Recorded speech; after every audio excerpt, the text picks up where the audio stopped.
أجمعين أما بعد. Yang pertama dan yang paling utama, marilah kita panjatkan puja dan puji syukur kita kehadirat Allah Subhanahu wa taala, yang mana pada kesempatan pada Ahad pagi hari ini kita masih diberikan nikmat iman, Islam serta ihsan dan sehat badan dan afiat, sehingga kita masih dapat berkumpul di tempat yang mulia dan berbahagia ini dalam rangka melaksanakan kewajiban kita, yakni menuntut ilmu. Salawat serta salam tak lupa kita sanjungkan kepada junjungan kita, baginda kita, Nabi kita Muhammad. Assalamualaikum warahmatullahi wabarakatuh. Waalaikumsalam warahmatullahi wabarakatuh. A'udzu billahi minasy syaithanir rajim. Bismillahirrahmanirrahim. Alhamdulillahi rabbil alamin. Wal 'aqibatu lil muttaqin wala udwana illa 'alal zalimin. Faqad qala Allah ta'ala fi kitabihil karim, a'udzu billahi minasy syaithanir rajim. Ya ayyuhalladzina amanu taqullaha wal tanzur nafsum ma qaddamat lighad wattaqullaha innallaha khabirum bima ta'malun. Shadaqallahul adzim. Para jamaah Mushola Al-Hidayah, bapak, ibu-ibu, wabil khusus yang kita hormati Al-Ustaz Abdul Latif, yang kita hormati Habibana Habib Hussein, para pengurus mushola, para sesepuh, para penysepuh, para orang tua. Ya, mohon maaf tidak saya sebutkan satu persatunya, namun walaupun tidak saya sebut, semua jamaah adalah orang-orang yang mulia di hadapan Allah Subhanahu wa taala. Alhamdulillah, dengan izin dan takdir Allah, subuh pagi hari ini kita semuanya dalam ketetapan iman Islam, dalam kondisi sehat walafiat jasmani dan rohani. Mudah-mudahan iman dan Islam yang sudah Allah anugerahkan pada diri kita ini, mudah-mudahan Allah tetapkan sampai akhir hayat, kita semuanya mendapatkan husnul khotimah. Kesehatan yang Allah berikan kepada kita, mudah-mudahan kita mampu mensyukurinya dengan menggunakan nikmat sehat itu untuk pengabdian, untuk ibadah kita kepada Allah Subhanahu wa taala. Salawat berpingkaikan salam semoga tetap Allah limpah curahkan kepada manusia yang paling mulia, yang dimuliakan oleh Zat yang maha mulia, manusia yang paling sempurna, yang disempurnakan oleh Zat yang maha sempurna, manusia yang paling bijaksana, manusia yang paling berhasil membangun rumah tangganya, menyelamatkan umatnya, manusia yang paling manis tutur katanya, yang paling sempurna dan baik akhlaknya. Beliau adalah baginda Nabi kita Muhammad sallallahu alaihi wa alihi wasallam. Mudah-mudahan kita semuanya orang-orang yang berhak mendapat syafaatul utsma dari baginda Nabi kita Muhammad sallallahu alaihi wasallam di akhirat nanti. Amin ya rabbal alamin. Bapak Ibu sekalian yang dirahmati Allah, kita berada pada tanggal 7 bulan Rabiul Awal, bulan Maulid. Yang pertama, kita harus bergembira.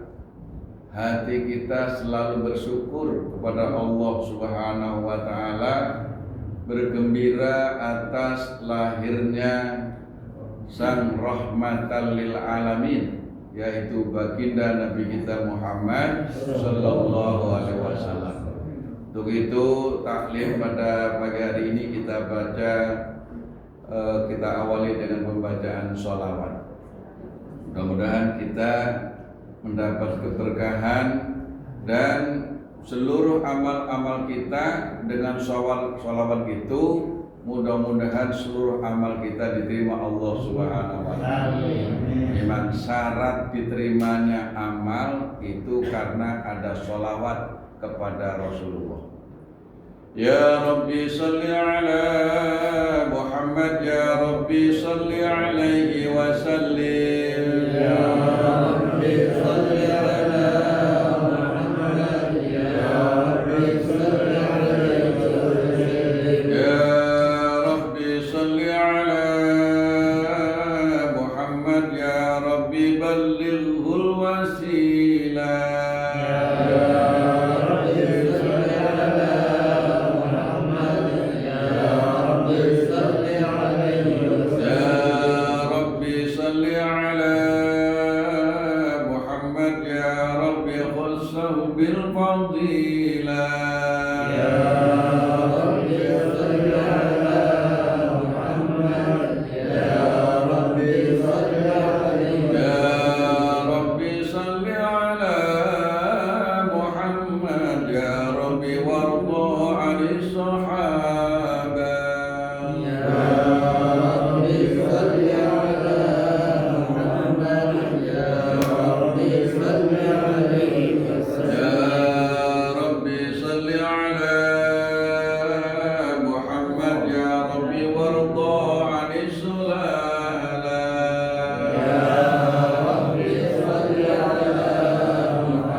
Rasulullah bersabda, orang yang paling dekat denganku di hari kiamat nanti adalah orang yang paling banyak bersolawat kepadaku.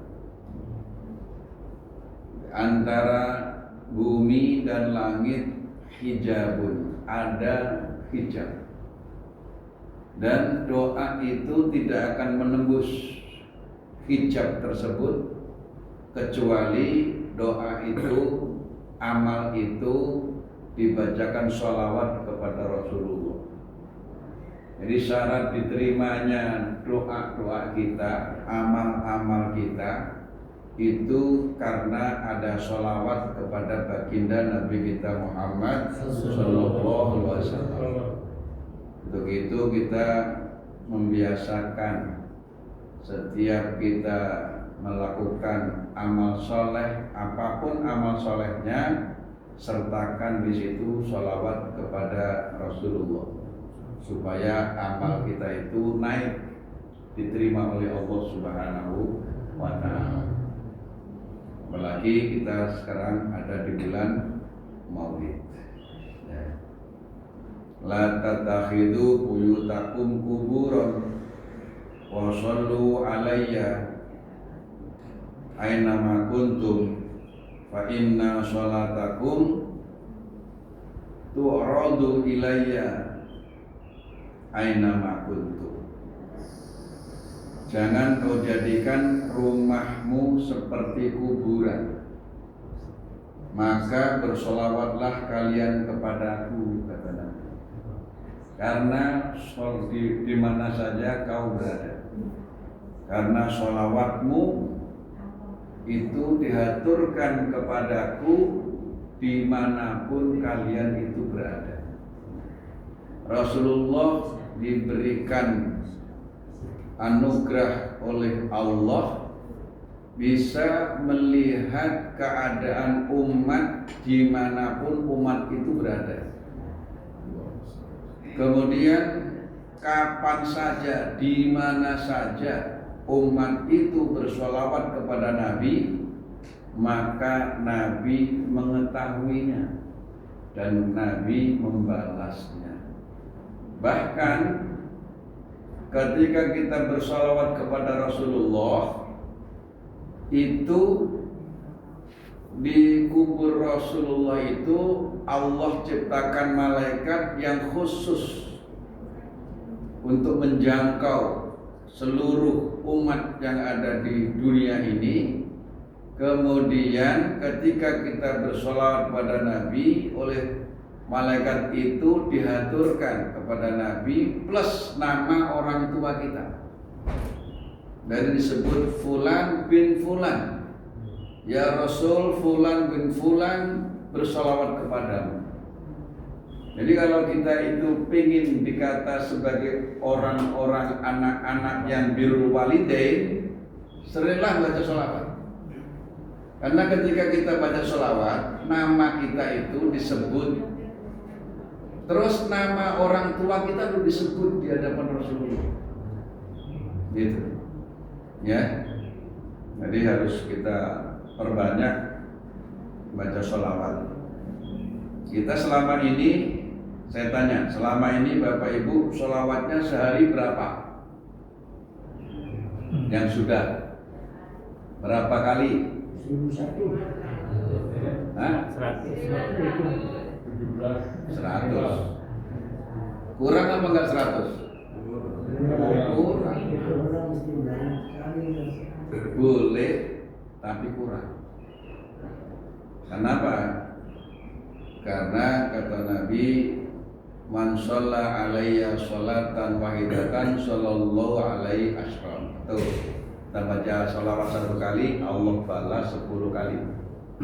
Terus orang yang bersolawat kepada aku asyron, Allah balas mi'ah, 100. Siapa yang bersolawat kepada aku 100, maka Allah membalas 1000. Nah, nih hadirin terakhir. Man shalla alayya alfa marrah fi kulli yaumin. Siapa yang bersolawat kepadaku 1000 kali setiap hari, apa jaminannya?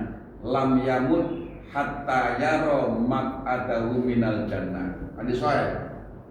Siapa yang bersolawat kepadaku setiap hari 1000 kali, maka dia tidak akan meninggal sebelum Allah memberitahukan tempatnya di surga.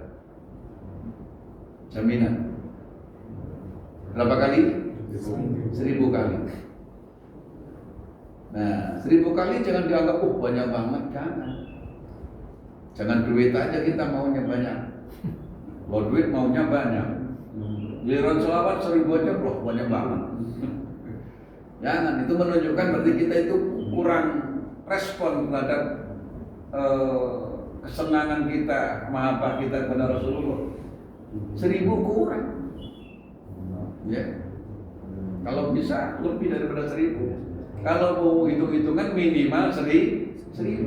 Karena jaminan nyata itu. Siapa orang yang bersolat kepadaku 1000 kali, lam yamut hatta yara maq'adahu minal jannah. Dia tidak akan meninggal sebelum Allah memberitahukan tempatnya di surga. Masya Allah, luar biasa itu. Ya, di sholawat ini memang kelebihannya melebihi daripada yang lain. Karena apa?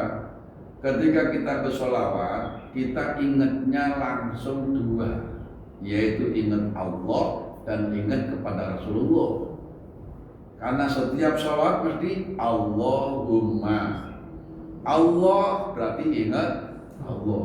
Terus sholli ala Muhammad berarti ingat kepada Rasulullah. Langsung dua. Gitu. Kita syahadat satu apa dua?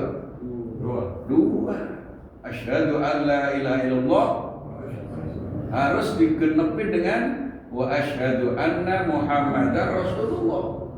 Itulah rahasianya kenapa sholawat itu ya hebat. Karena setiap orang yang bersolawat, kalau enggak ya Robbi, ya Allahumma, berarti ingin Allah dulu. Setelah ingin Allah, kemudian kepada Rasulullah. Semua wali-waliullah piritanya sholawat. Enggak ada yang tanpa sholawat diterima, itu enggak ada. Ya. Alhamdulillah kita sekarang ada di bulan Maulid tanggal 7 ya. Mudah-mudahan kita memperbanyak sholawat kepada baginda Nabi kita Muhammad SAW, dan kita nanti jadi orang-orang yang dekat dengan Rasulullah di dalam surga. Baik, kajian kita pada pagi hari ini yaitu ada 9 jalan yang harus ditempuh oleh seseorang yang ingin menuju keselamatan akhirat, yang disebut salik. Dalam dunia tasawuf, salik adalah orang yang menempuh jalan akhirat, orang yang berorientasi keselamatan akhirat itu utama, utama kehidupan akhirat yang dipikirkan. Apa 9 jalan pendakian itu? Yang pertama taubat, yang kedua qanaah, yang ketiga zuhud, yang keempat mempelajari ilmu syariat, yang kelima menjaga semua sunnah Rasul, yang keempat tawakal, yang keenam 5 mundur, yang keenam tawakal, yang ketujuh ikhlas, yang kedelapan uzlah, yang kesembilan menjaga waktu. Ini 9 pendakian menuju akhirat. Mudah-mudahan kita semuanya orang-orang yang berorientasi akhirat. Dan itu ciri orang yang bertakwa.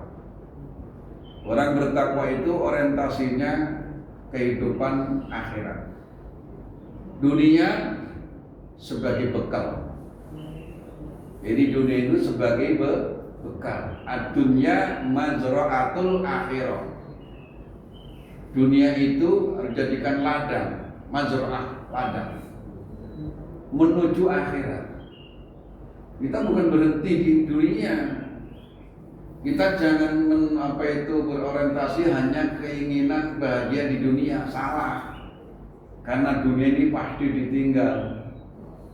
Kita kan sering menyebut, kalau ditanya Bapak Ibu tinggal di mana, Nah, sehingga disebut tempat tinggal.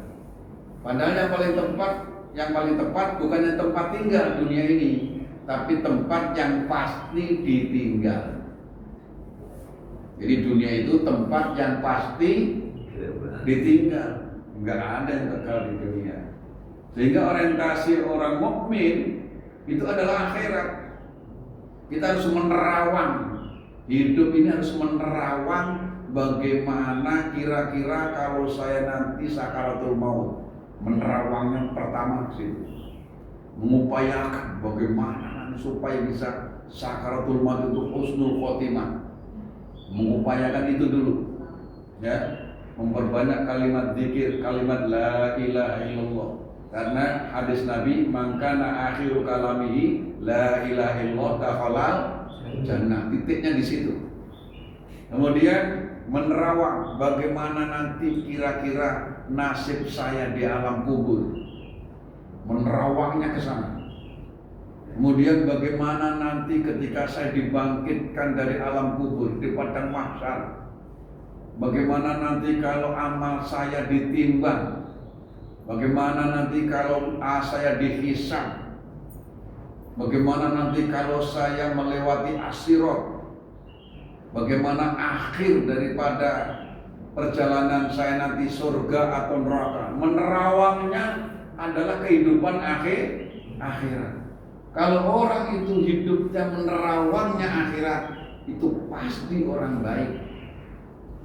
Tapi kalau menerawangnya hanya urusan dunia,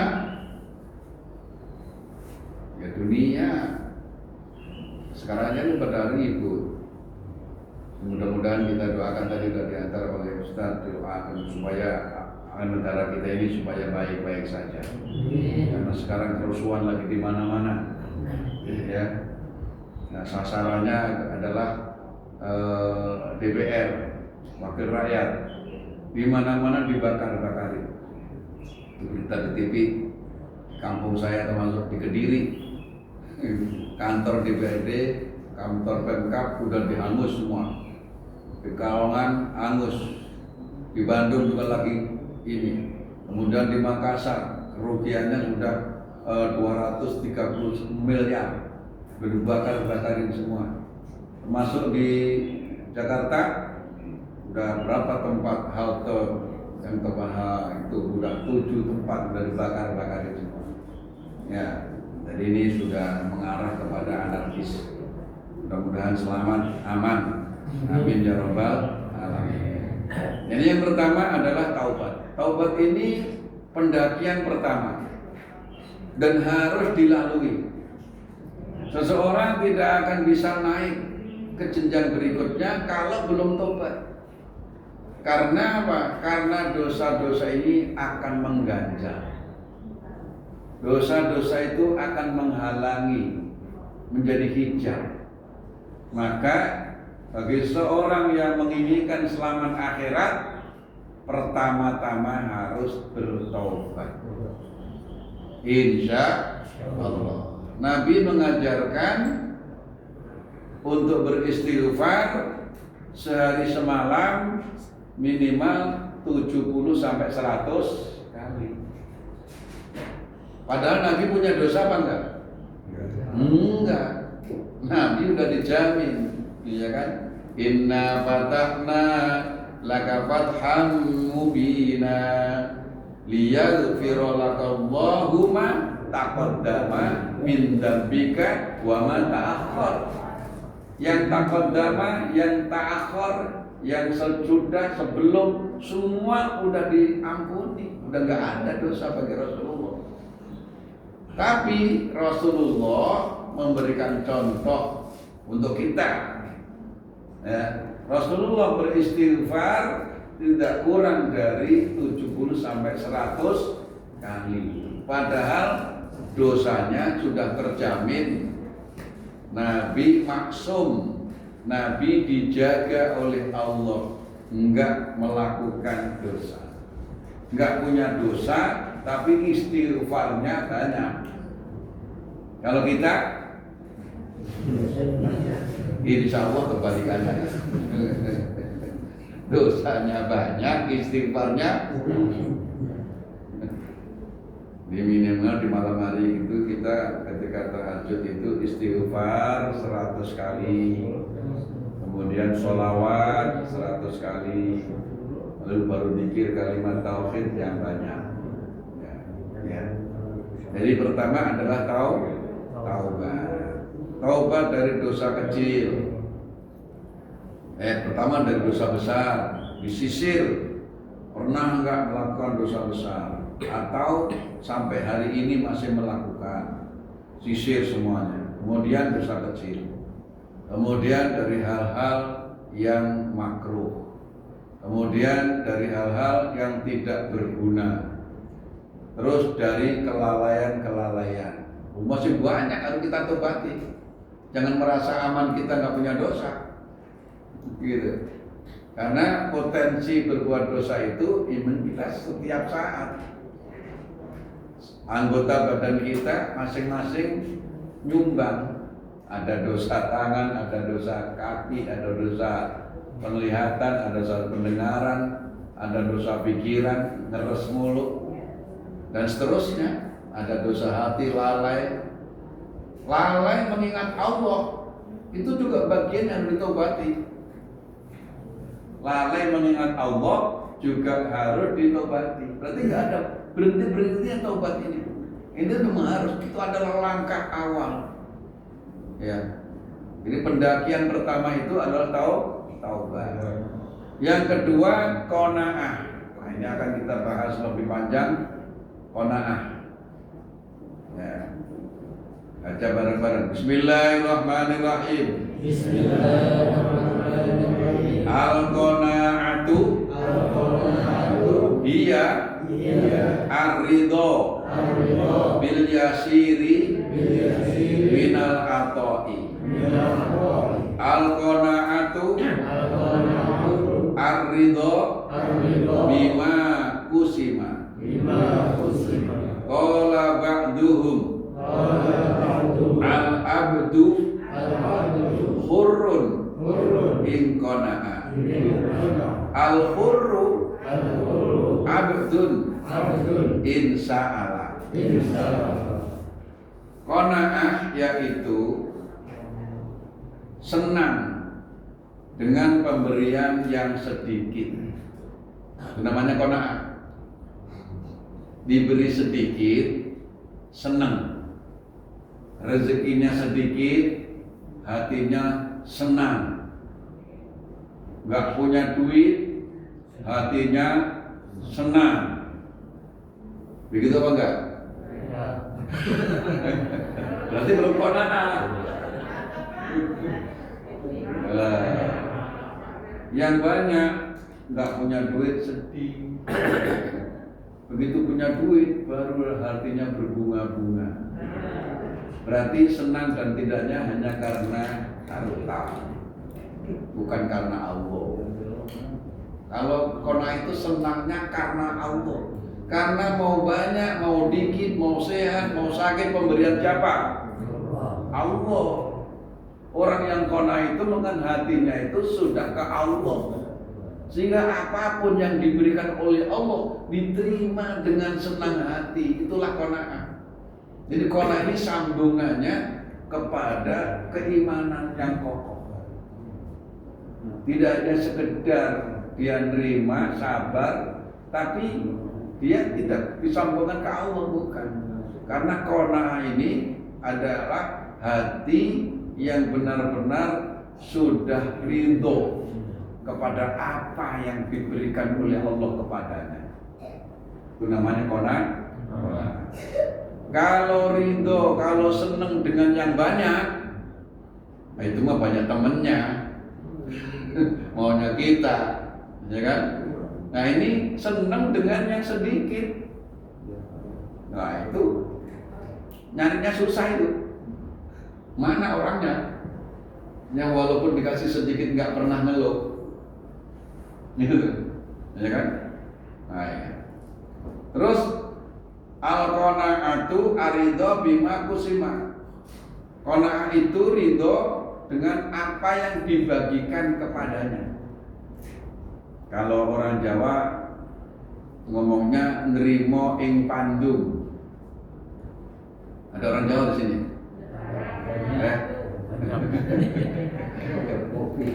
Cuma satu, yang banyak pada kopi ya.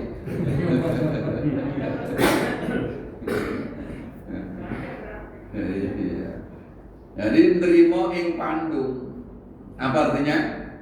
Nerima senang dengan pemberian apapun berapapun.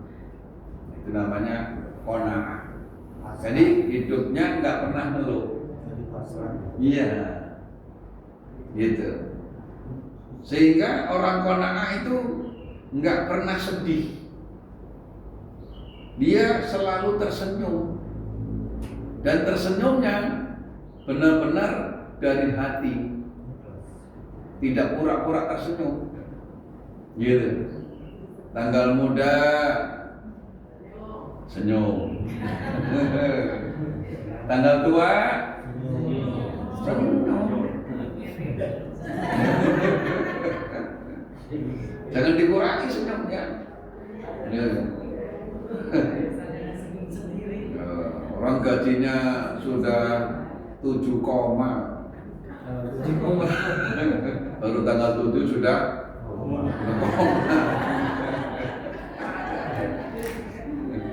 walaupun begitu, karena memang itu pemberian Allah, memang Allah sudah berkehendak begitu, ya kita harus ridho. Ya, nah itu namanya qanaah. Gitu. Sebagian ulama memberikan komentar, al-abdu hurrun fil qanaah. Seorang budak itu merasa merdeka ketika dia qanaah. Jadi kalau qanaah itu walaupun dia hidupnya miskin, walaupun dia hidupnya fakir, walaupun dia itu serba kekurangan, kalau hatinya qanaah, dia merdeka. Merdeka sudah, karena dari hati yang senang, yang ridho itu. Kebalikannya, al-hurru abdun insyaallah.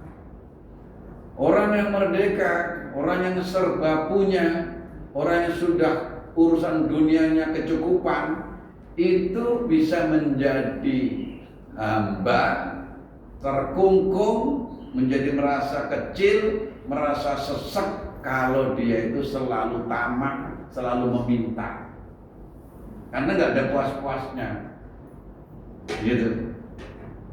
Padahal kalau cara duniawinya banyak, tapi ngeluhnya nggak berhenti. Kapan merdekanya dia? Ya kan? Yang dilihat yang di atasnya terus ya. Urusan dunia melihatnya ke atas. Giliran urusan agama melihatnya ke bawah. Kebalik. Urusan dunia lihatnya ke bawah biar bisa bersyukur gitu.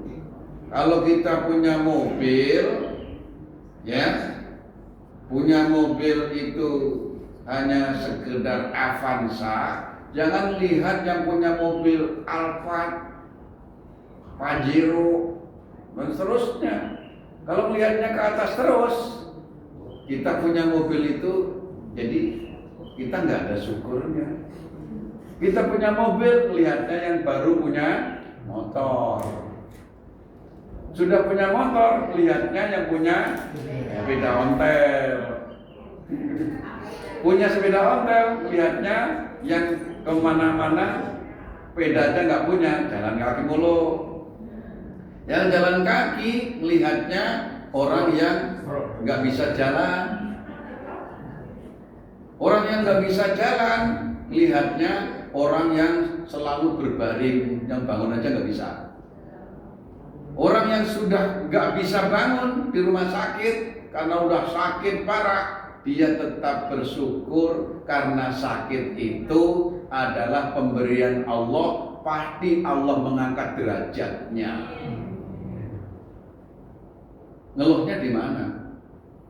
Orang ngeluh belas. Hidup itu merdeka. Walaupun serba kekurangan, hidupnya tetap merdeka. Kalau qanaah, qanaah. Tapi kalau di hatinya nggak ada qanaah, melihatnya selalu ke atas terus, gitu. Punya mobil Alfansa, melihatnya yang punya Alfa. Nah, Ustaz juga pada punya Al-Fatihah. punya Al-Fatihah. Cukup udah bisa mengantar kita ke surga nanti malahan. Kalau Al-Fat mobil belum tentu, Al-Fatihah jelas. Ya. Jadi qanaah itu adalah hati yang menerima walaupun sedikit. Kita baca ayat Al-Qur'annya yang berkenaan dengan qanaah. Bismillahirrahmanirrahim. Ya bani Adam, khudhu zinatakum inda kulli masjidin wa kulu washrabu wa la tusrifu innahu la yuhibbul musrifin. Nah, di mana letak qanaahnya? Yaitu kulu washrabu tapi wala tusrifu. Quran itu, Allah itu melarang berlebih-lebihan. Wala tusrifu, jangan berlebih-lebihan.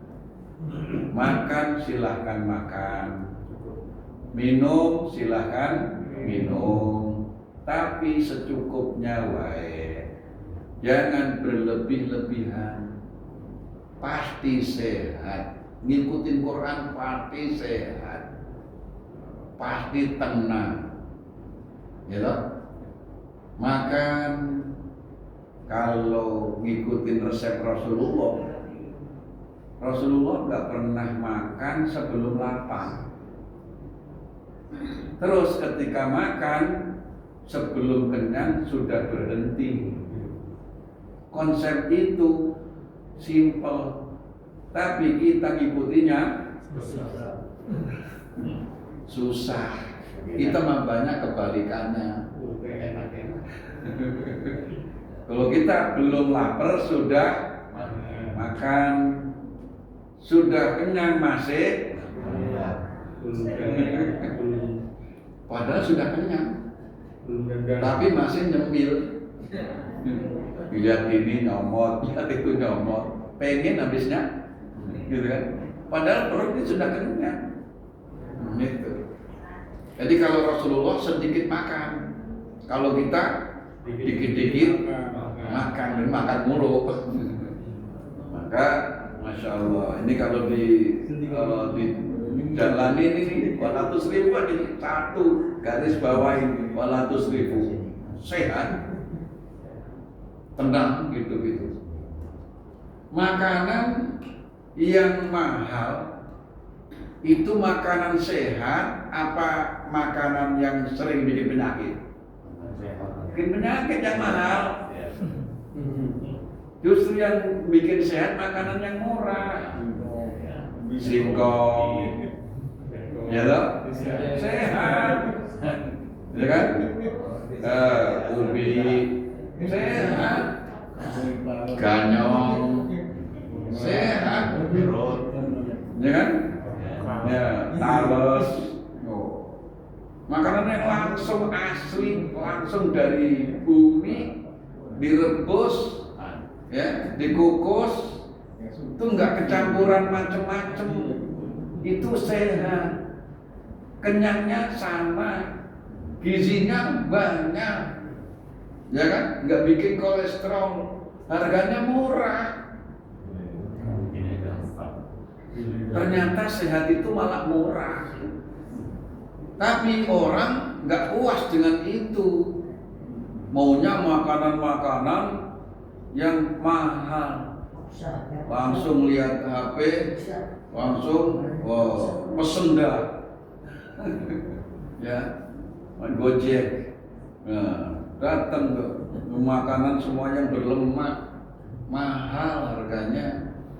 Kalau sudah kebanyakan makanan-makanan yang ada formalin, yang ada bahan pengawet, ada bahan berwarna, berarti kita sudah memasukkan bahan kimia ke dalam perut. Makanya banyak macam-macamnya penyakit zaman sekarang. Dulu mah penyakit nggak banyak, orang paling encok penyakitnya. Sekarang mah masya Allah masih muda penyakitnya, macam-macamnya susah dihitung. Masing-masing punya pabrik gula, ya, padahal masih muda. Dari unsur apa? Dari unsur makanan berlebihan, gitu. Sudah makanan bukan makanan sehat, mengkonsumsinya berlebihan. Dalam Islam itu sebenarnya nggak ada mana yang harus dijauhi. Dalam Islam itu yang nggak boleh hanya yang haram. Udah jelas batasnya itu yang haram. Nggak boleh makan ini, makan itu, nggak ada. Silakan kulu wasrobu. Tapi wala tusrifu. Jadi kalau sudah makan itu halal, silahkan. Apapun makanannya, jangan berlebihan. Gitu. Insya Allah sehat. Qanaah itu namanya. Nah, tidak berlebih-lebihan. Dan Allah tidak suka kepada orang yang berlebih-lebihan. Ya, jangan menjadi pemburu kuliner. Jadi kalau ada makanan enak di mana saja diburu. Sekali makan 600.000. Ya Allah. Orang kalau selalu menuruti keinginan sehingga dia punya duit berapa saja habis, akhirnya untuk berinfak menjadi berat. Tapi kalau orang itu qanaah sehingga dia sudah merasa cukup dan harganya juga murah, sehingga kalau dia punya kelebihan ringan untuk berinfak. Itu efeknya. Ya. Insya Allah. Fungsi kesederhanaan pertama sebagai pengendali, supaya orang itu tidak terseret kepada kepuasan duniawi dan tidak serakah. Karena pada dasarnya manusia ini punya sifat serakah. Pernah nggak meneliti setiap bayi lahir itu tangannya ternyata menggenggam? Apa maksudnya? Maksudnya manusia itu pengennya semuanya digenggam. Ya, sudah punya ini, pengen yang punya itu, sudah jabatan ini, pengennya jabatan itu, sampai 17 jabatan. Ditawarin jabatan lagi, masih mau. Padahal satu aja belum amanah. Tapi manusia maunya begitu. Gitu, nggak ada habis-habisnya. Seandainya gunung jadi emas, itu masih kurang kalau ngikutin keinginan manusia. Ya, jalan-jalan yang paling tepat itu adalah menuju kepada qanaah. Kemudian supaya hidup itu stabil. Orang kalau qanaah hidupnya stabil, nggak sering gelisah, karena sudah merasa cukup dan hidupnya akan dinamis, zahir batin. Dampak positif dari qanaah menjadikan seorang yang selalu bersyukur, karena hatinya sudah selalu senang. Ya, berapapun diberikan oleh Allah itu selalu bersyukur. Maka ada doa yang diajarkan oleh Rasulullah. Yang pertama oleh Rasulullah ditujukan pada sahabatnya, ya. Kemudian ditujukan juga untuk kita semua, ya. Apa itu doa yang Allah tujukan pada Mu'adz bin Jabal? Kata Nabi, ya Mu'adz bin Jabal, aku menyayangimu. Nah, bentuk sayangnya Nabi memberikan doa yaitu Allahumma a'inna ala dzikrika wa syukrika wa husni ibadatik. Sering dibaca enggak itu? Itu doa Nabi yang secara khusus Nabi memanggil Mu'adz bin Jabal itu supaya pesan Nabi dibaca ba'da maktubah. Apa itu? Allahumma a'inni kalau sendiri. Ya Allah, tolonglah aku supaya hatiku ini bisa selalu ingat kepadamu. Ala dzikrika. Yang kedua, wa syukrika. Ya Allah, jadikan supaya hati saya menjadi hati yang bersyukur. Karena hati yang bersyukur itu hidupnya pasti akan tenang. Terus wa husni ibadatik, ya Allah, jadikan saya bisa ibadah dengan ibadah sebaik-baiknya. Itu 3 permintaan tuh. Minta supaya hatinya selalu ingat pada Allah, minta supaya punya hati yang bersyukur, dan juga minta supaya bisa mempersembahkan ibadah terbaik kepada Allah. Itu selalu diminta. Allahumma a'inni ala dzikrika wa syukrika wa husni ibadatik. Doa dan dipraktekkan. Kemudian orang yang qanaah itu dihindarkan dari sifat tamak, iri dan dengki. Orang itu kalau sudah berapapun dia senang, dia bersyukur, dia nggak ada iri ke orang. Ada ketika Rasulullah itu kumpul dengan sahabat, Nabi mengatakan, hai para sahabatku, sebentar lagi akan masuk orang yang ahli surga. Wah, sahabat langsung tertuju ke pintu masjid. Siapa nih orang yang dikatakan oleh Nabi ahli surga? Soalnya kalau Nabi ngomong ahli surga, ya ahli surga. Nabi tahu, dikasih tahu oleh Allah. Nah, kemudian begitu masuk, ternyata orang biasa. Ustadz bukan, kiai boten, ajengan orang, yang masuk orang biasa. Sehingga para sahabat dalam hatinya seolah-olah protes. Kok dia sih dikatakan ahli surga? Memang dia amalnya kayak apa sih? Gitu. Memang dia setiap hari berapa kali khatam Quran? Gitu. Para sahabat nih dalam hatinya pada desas-desus. Nah, sampai ada para sahabat yang penasaran, nginep di rumahnya orang itu, sahabat itu, gitu. Kamu amalannya apa sih? Saya pengen tahu. Ya, dia merahasiakan sampai nginep 3 malam, pengen meneliti itu amalnya apa kok oleh Nabi dikata ahli surga. Ternyata 3 hari berturut-turut dia nginep, dia sampai nggak tidur mengamati itu orang enggak biasa-biasa aja amalnya. Nah, begitu dia sudah 3 hari nginep, baru dia buka kartu. Saya nginep di sini, saya pengen tahu amal kamu apa. Karena waktu kamu belum datang, Nabi mengatakan akan masuk orang ahli surga, dan yang masuk ternyata kamu. Amal kamu apa? Saya enggak punya kelebihan apa-apa. Saya baca Quran nggak baca tiap hari, tapi nggak sekali khatam, sehari khatam sekali, enggak, biasa-biasa aja. Tahajud saya juga biasa-biasa. Kamu nafsiin sendiri, hanya beberapa rakaat, kemudian tutup witir. Terus pagi-pagi dia berangkat ke pasar, gitu, dagang, jam 10 dia pulang. Ternyata begitu dia buka kartu, mungkin ini kali saya itu, walaupun kamu lihat kehidupan saya seperti ini, itu, tapi saya nggak pernah iri dengan yang diberikan oleh Allah kepada orang lain.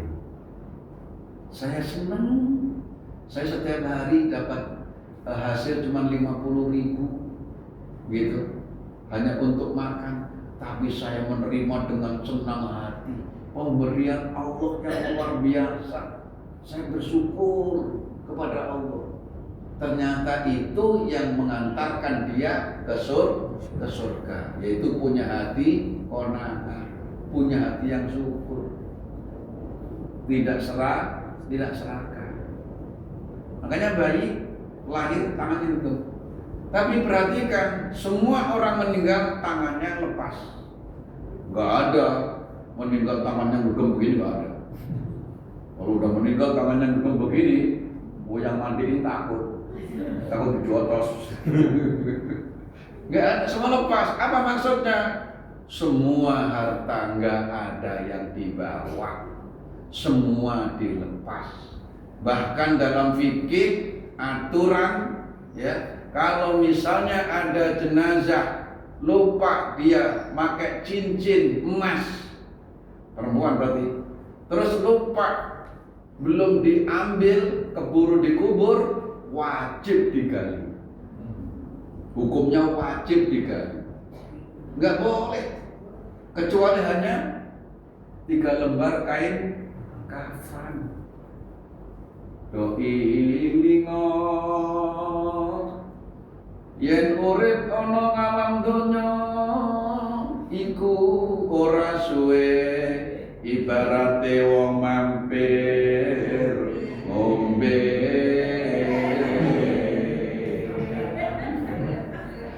Mula dulur-dulur sing ati-ati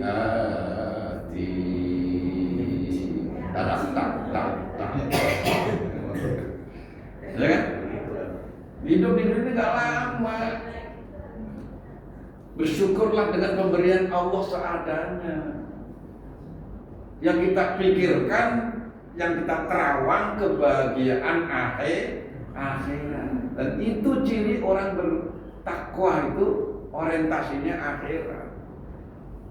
Siapa orang bertakwa? Lihat, banyak kriteria orang bertakwa dalam Al-Quran. Di antaranya yang paling gampang yaitu surah Al-Baqarah di awal tuh. Itu. Siapa orang bertakwa? Alladzina yu'minuna bil ghaibi wa yuqimunas sholata wa mimma razaqnahum yunfiqun. Bil ghaibi, yu'minuna bil ghaibi.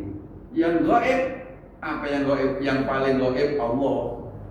Termasuk yang gaib adalah hari kiamat, siksa kubur, nikmat kubur gaib. Ya kan? Bangkit dari alam kubur gaib. Semua hisab, mizan, akhirat, surga neraka gaib. Orang bertakwa orientasinya yu'minuna bil ghaibi.